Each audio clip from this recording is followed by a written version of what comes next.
Hello and welcome to Today's Take, hosted by me, Jane Azzopardi, the podcast that goes beyond the headlines and gives you the story behind the story that you see on TV. And this week, it was a presidential announcement like no other. Donald Trump declaring, "I think we found an answer to autism," and medical experts across the world rushing to fact-check his claims. So I've been waiting for this meeting for 20 years, actually.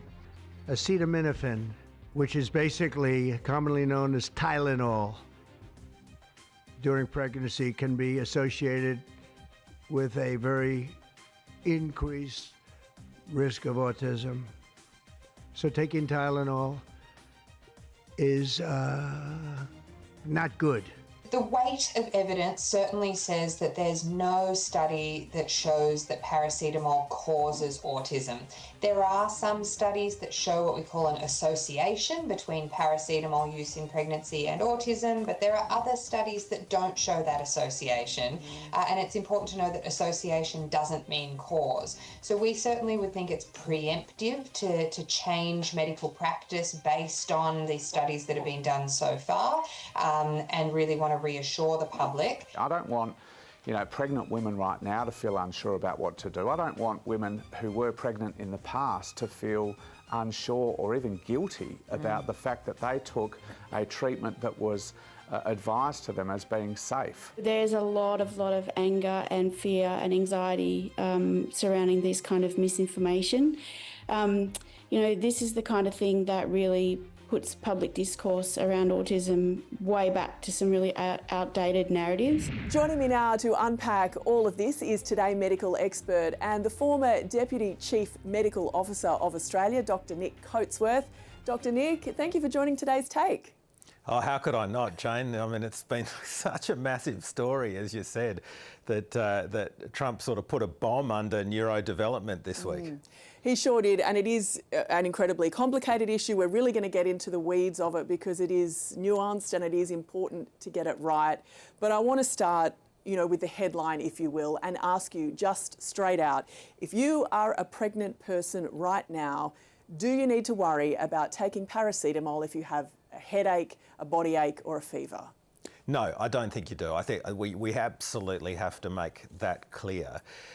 Jane, I think in Australia we categorise Panadol as category A, and that very clearly. When I look up as a doctor, as I do every time I have a pregnant woman and I want to prescribe something, there's category A all the way through to category D, which is pretty much don't prescribe. And category A is safe to use in pregnancy, and that is based on really years of experience and research. And I think the other important thing to start off this discussion is it's not as though this is the first time, just because Trump has come up with this, it's not the first time that people have studied the link between paracetamol and many, many childhood illnesses. In fact, a colleague of mine did her PhD in the late 2000s looking for a link between paracetamol use in pregnancy and asthma. And the reason we do it is because paracetamol is such a widely consumed medication. So public health researchers, epidemiologists, they've actually been interested in this question for decades. And pregnant women, I suppose I can only speak for myself and other people that I know who've been pregnant, but we are so conscious of everything we put in our body during that time. I think it's called the Mother Safe website. I was looking at that, any time that I needed anything when I was pregnant. So it does become very worrying for you when you see these sorts of headlines. I want to back this right up to start because you have been a doctor on the front line of medicine for a long time. You've also been heavily involved in public health, as we mentioned.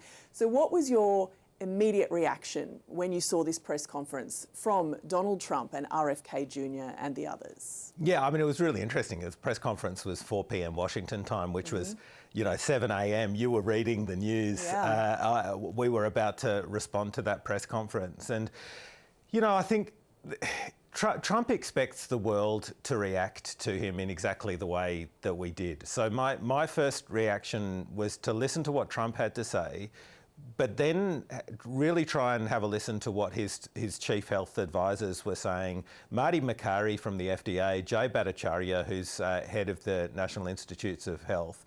these two are controversial figures, but they're not crank doctors, and certainly not right out on the fringe in the way that, say, there's a guy by the name of Robert Malone who people, he's highly controversial, and Trump's got him into the tent. But these other two, who are really his health czars, if you like, they've got some strong views, but they're not controversial figures. So I think, when I heard what Makari said, which was, we're just going to send a letter out to the FDA and tell all our doctors that, you should have some degree of caution with paracetamol, I went, okay, well, that's actually not that much different to what, as you say, pregnant women in Australia are doing. They are exceptionally cautious of things that they put in their body, and they were conscious about paracetamol use on Monday. They'll be conscious of paracetamol use next Monday. But what the message we have to send to them is it's a safe drug. So yes, be cautious, but if you need it for pain, if you need it for fever, you can take it. So I think with Trump, you've always just got to, clearly he was not going to have the answer to autism. Clearly he was not, because we'll go into this a little bit later on, I'm sure, but it's almost an unanswerable thing. I can unpack that a little bit later. But for him to sit there and say we had the answer when he said that, and I think he said it at Charlie Kirk's memorial service, which was, I mean, man, aren't you there to memorialise the guy, not talk about how you found the answer to autism? That as soon as I heard that, I sort of went, well, he's not got the answer. I knew that as soon as Trump said that. Yeah.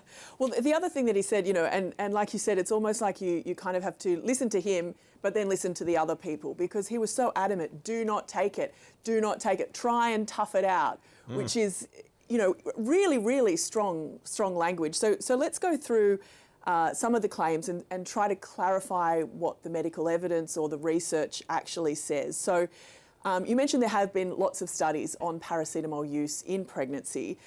So what link, if any, is there between paracetamol or Tylenol, Panadol, whatever you want to call it, pregnant women and autism? What do we know about it all? Well, we know that there have been some studies, and these are studies that are conducted by reliable medical research institutions. In fact, not just reliable. We're talking about Brigham and Women's in Boston, the Boston birth cohort study. So that's a big study. We're talking about Harvard,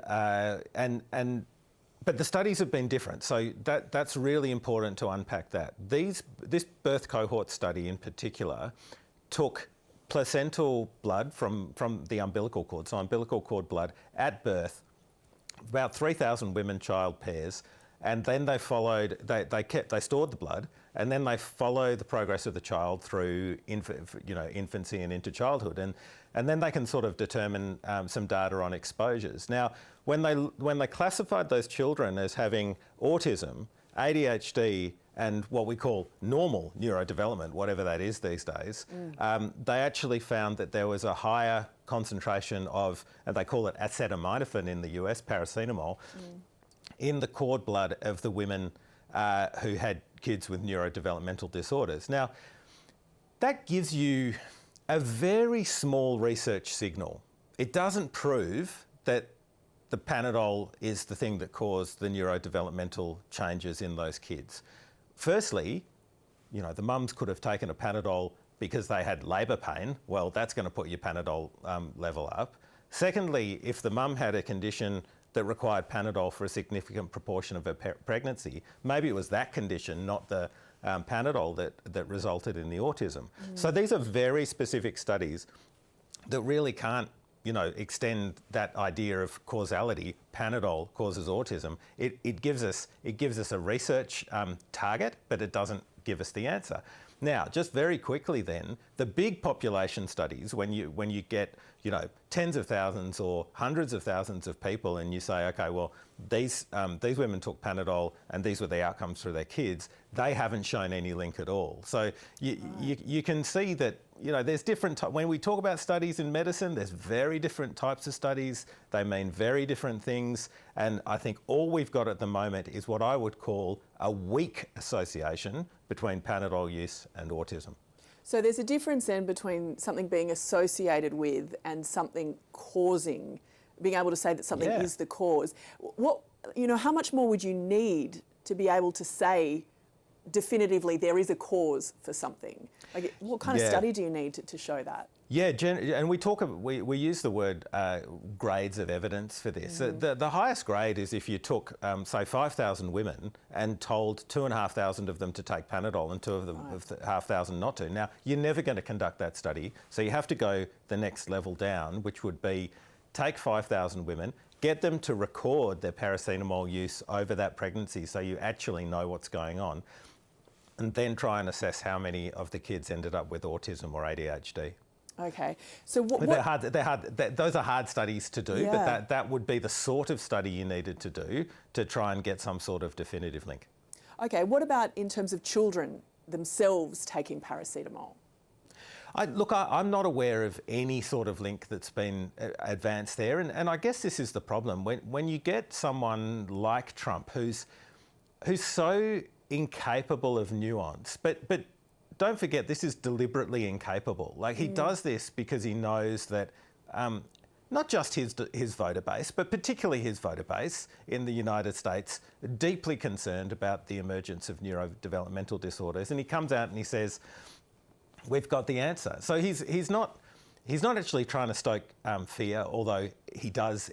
That is the outcome. He's probably trying to win votes. That's his kind of style of doing things. And so we end up with this situation where not only are pregnant women worried, but the new mothers, when their kid gets a fever, are concerned pulling out the liquid Panadol. And I can tell you that we had, with Abby, John and Georgie, we never had any concern about pulling out the liquid Panadol. We were actually quite keen to get the fever down, to be honest. Well, mine actually never liked the Panadol. They preferred the Dimedon or something. It has a different flavour. I couldn't get them to stomach the Panadol.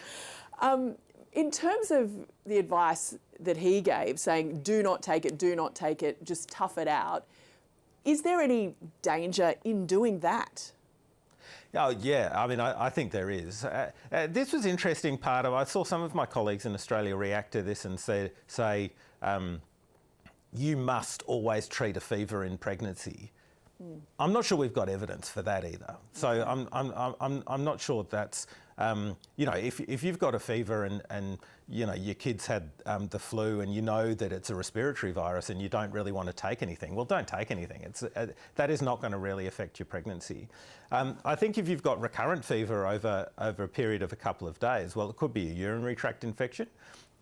Urinary tract infection has been associated with early miscarriage. So that would be an example of where you don't want to tough a fever out. And in fact, you don't just want to manage it with Panadol. If that fever keeps going, you actually want to go and see your GP and work out what's going on. So the general advice of tough it out in pregnancy is not good advice. And I think once you've had symptoms for a good 2 or 3 days in pregnancy, particularly if it's fever, particularly if it's associated with other symptoms of feeling unwell, it's very important to see your GP or catch up with your midwife.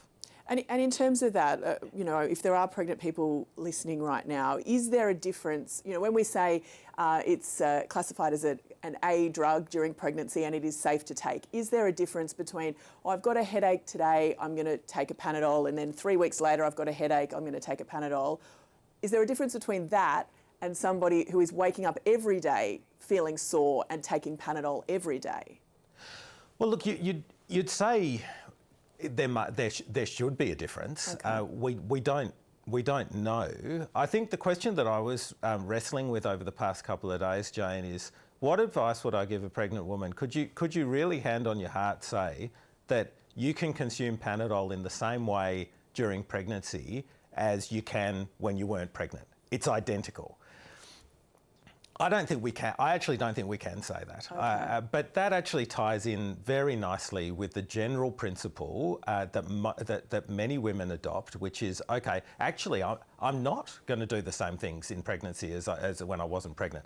I'm not going to eat soft cheeses, for example. That's a sort of common example. So I think the clear message has to be, if you need it, it's safe. Don't tough it out. And by and large, you won't be taking Panadol in the same way as before you were pregnant because, most people take less drugs when they're pregnant, and that is a good thing. You do want to minimise the amount of medications you take when you're pregnant. Okay, so it is a really nuanced message. It's not like it is bad or it is safe. It's sort of somewhere halfway in the middle. Oh, I wouldn't say it's halfway. I'd say Okay, closer to the safe. I'd say it's right next to the safe side. Okay. But the general principle Yeah. of only take medications if you need them during pregnancy applies to Panadol as much as it does to other medications. Okay, that is a good clarification. I also wanted to get into this other issue because I feel like this whole conversation really has also caused a lot of anger among people living with autism or among parents of children living with autism. I had somebody text me and say, okay, so because I might have taken Panadol when I was pregnant because I couldn't tough it out, it is now my fault that my child is autistic. And so you are giving guilt-ridden mothers another smackdown. And there generally seems to be a lot of that conversation among people in that situation where they feel like they're being targeted. Yeah, 100%. I mean, if someone comes out and says something as definitive as that, and they happen to have the platform that Trump has, then that's going to cause this look-back effect for thousands, tens of thousands of women who go, oh my Lord, I shouldn't have taken all that Panadol. No, don't do that, because there's nothing suggesting you should do that at all in the evidence. And I think, Jane, the other thing to remember from a scientific point of view is when it takes this many studies to look at things, when the signal is not that obvious, and when I say signal, it is the cause and effect relationship is when it's not obvious, then you're really talking about, tiny, tiny, tiny risks. And, I would imagine that if we ever found a link between Panadol and autism, you would have to tell hundreds of thousands of women to stop taking Panadol to prevent one case of autism, for example. This is just sort of hypothetically. And in that case, you're telling hundreds of thousands of women to live in pain, to tough it out, and to not see a doctor if they're in pain or they have a fever. So, I just think the risks are so small here that my clear advice to anyone who's watching this would be, do not look back and think about what you took during your pregnancy for autism, because the evidence is not there for you to do so. We will continue to look at this. Of course we will. But there's been many, many studies at the moment that don't show a link. It was, really quite an extraordinary press conference in terms of a public health announcement from a world leader. And I was thinking, God, I don't think I've ever seen anything like that before. But, then I remembered Donald Trump, the last time he was president, telling people that maybe you could inject disinfectant into your veins to cure COVID. I mean, from your perspective, when, what you say carries such a megaphone, how important is it to get those public health messages right? It is beyond essential. I mean, you almost have to be perfect. And we've seen in Australia what it's like when you don't get those messages correct. I haven't got messages correct before, and it gets misinterpreted. But when you're the President of the United States, it just carries so much weight. I mean, the problem with Trump, I think, is that he is incapable of the nuance. Yeah. So it's almost as though now, if he says anything about public health, you just got to put that aside and go, okay, well, what are his health advisors actually saying? His health advisors sent a letter to the doctors saying, make sure you're cautious with Tylenol in pregnancy. Okay, well, that's fine. That's actually fine. So put aside what Trump says. Don't put any credence in that, and just accept that, it's probably been on the box of, I haven't checked the box of paracetamol recently, or Panadol. I do wonder what it says about pregnancy. It probably says only take it if you absolutely need it. And that's the message that we're talking about. Yeah, I think a lot of them say, if you're pregnant, consult your doctor before consuming. Pregnant or breastfeeding, generally. Right. Lumped together on pretty much, anything. Any packet any type of medication. Anything. Yeah. All right, well, let's go to what he said now about vaccinations and autism, because this is an issue that does get a lot of traction online particularly. What does the evidence tell us there? Okay, well, I think it's very important to say up front that there is no evidence linking particularly the measles, mumps, rubella vaccination and autism. That was old Andrew Wakefield stuff from the 1980s and 90s. Science and public health and medicine spent a lot of time debunking that. A lot of time and resources, by the way. Like, this is diverting resources away from other things that we could be studying, answering questions again and again and again that have already been answered. So that's the first thing. The second thing is that the response is very real for the global, particularly the Western community. We are seeing a decrease in the number of kids that are being vaccinated for measles, mumps and rubella. We know you need in excess of 90, it's upwards of 95% of vaccination against measles to create herd immunity. Just wanted to remind everyone, Jane, even in a healthy Australian child, if the kid is not immune to measles and they get measles, they have a 1 in 1,000 chance of dying. It is one of the highest risks of dying from any childhood virus that we've got. And yet we've got this amazing innovation that's decades old, called a measles vaccine, that we can prevent that. And so we do need to keep reminding ourselves of this, I think. Why do you think that sort of alternate message is gaining traction? I mean, I see it in just Facebook groups where people are talking about childcare. It's something that sort of people still believe, despite what you have just said. Is it just because we have a bit of vaccination fatigue after COVID, or what do you think it is? No, I think there is COVID vaccination fatigue. I think social media's got a lot to play, and there's no counter to it really, because Jane, the counter is seeing measles. Like, I know it because I went to a measles vaccination campaign in Chad in Africa in 2005, and I saw what measles on a large scale does. There are almost no parents in Australia who have seen the effects of measles. Almost none. And it's sort of the same with whooping cough, but I think whooping cough's a bit different because you actually see the visuals of the kids on ventilators still, and so it's not as much of a problem with whooping cough. But with measles, it's not in front of us every day, so this messaging can gain traction.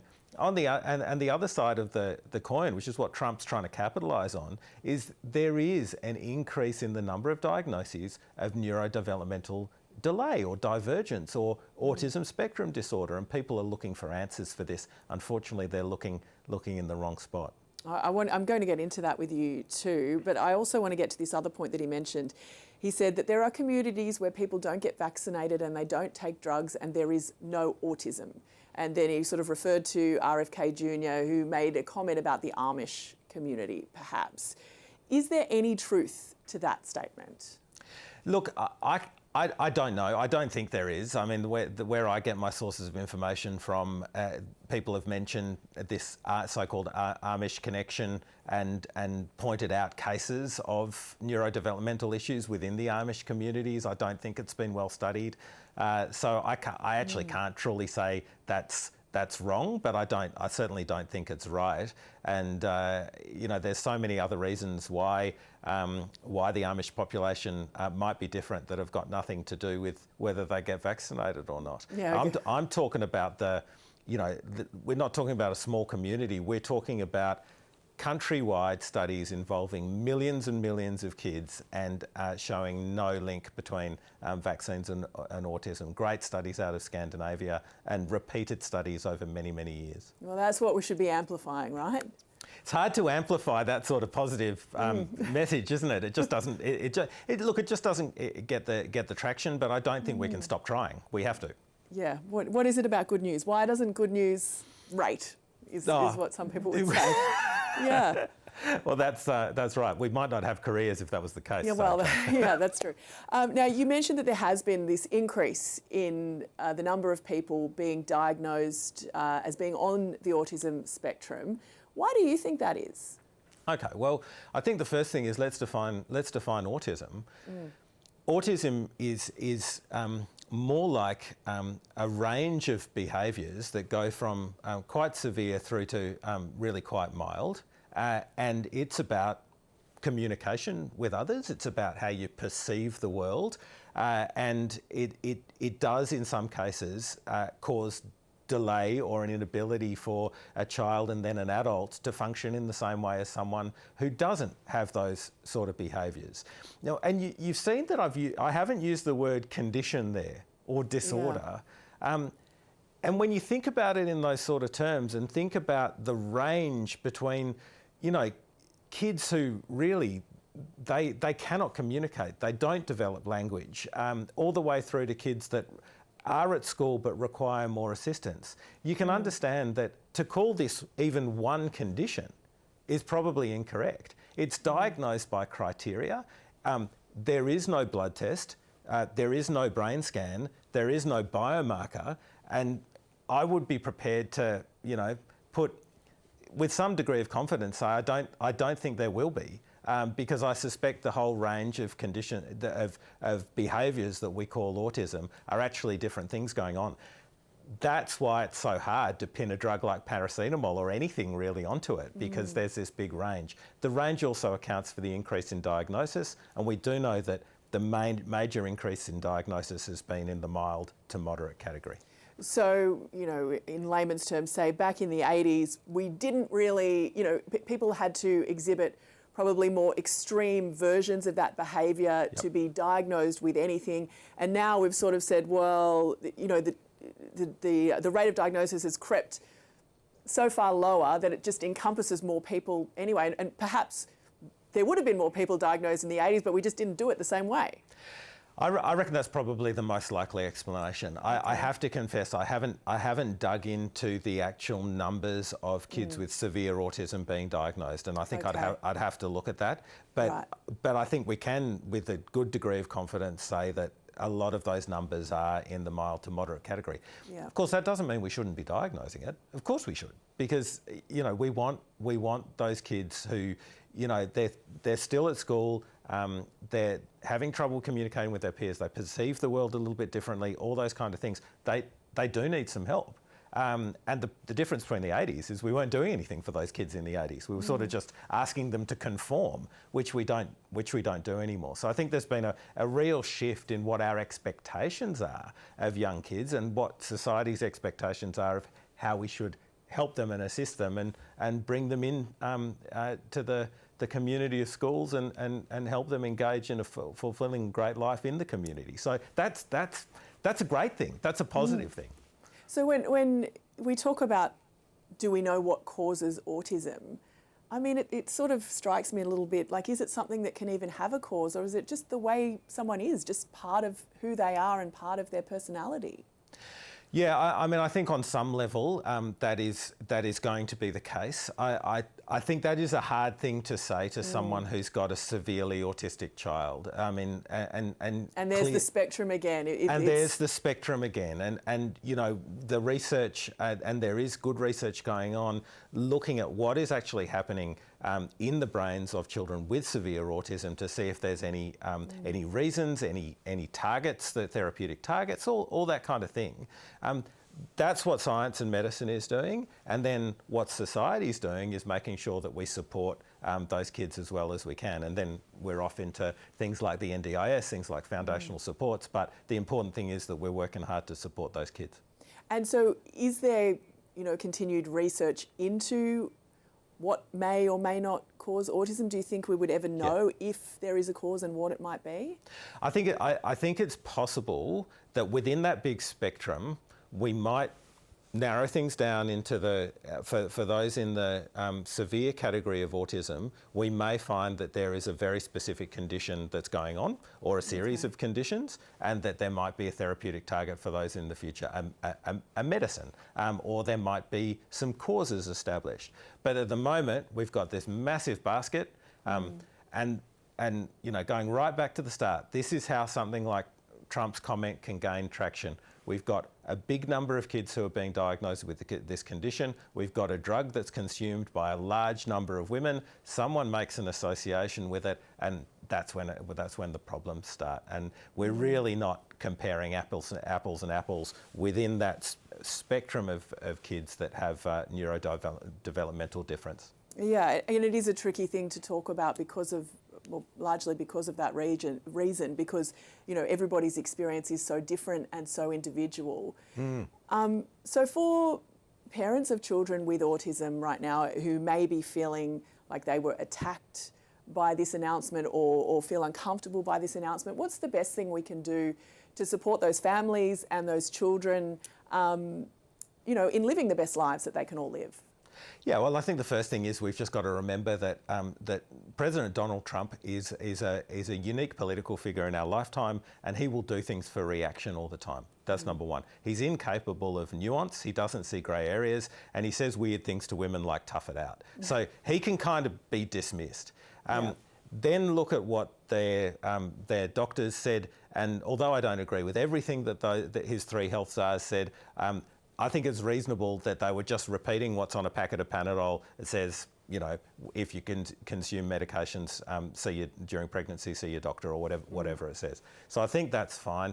And then the third message is, no, medicine's not going to stop. Science is not going to stop looking for things that can improve the lives of kids with autism and their parents. And that's the positive side of this. For all the bluster this week, there are amazing researchers in Australia. A lot of them were quoted by the media this week. They are all still working on this. So that's forget about the first two. Focus on that third one. And lastly, then, what would you say both to women who are currently pregnant and maybe worried, and also to parents who have children living with autism? What would you say to those women and parents? Well, paracetamol is safe. I mean, that we have to say that first up. And I think all that important messaging about, if you have fever, if the fever keeps going, you need to see your doctor anyway, regardless of whether you take Panadol or not. You can still use liquid Panadol in a child who suffers from autism. All those things are just as true as they were at the start of the week. And it does take a lot of energy, Jane, for the medical community to sort of constantly come back against this stuff. But I think what I've really enjoyed seeing is that there's lots of medical voices in Australia. I haven't seen a single one that's come out and said and hasn't pushed back against this in various ways. And I think that shows what a sort of relatively cohesive society we have in Australia compared to the US, where they're sort of bouncing from left to right to left to right, and that this is the consequence of it. I think that is a lovely way to end our chat. Dr. Nick Coatsworth, thank you so much for joining us on today's Take. Yeah, it's a pleasure, Jane. Thank you. And thank you for listening. If you've enjoyed our chat, please leave us a rating, a comment, give us a follow. It all helps. And we'll be back again next week with another episode. I'm Jane Azzopardi. Until then, I will see you bright and early with the rest of the Today team. Have a great day.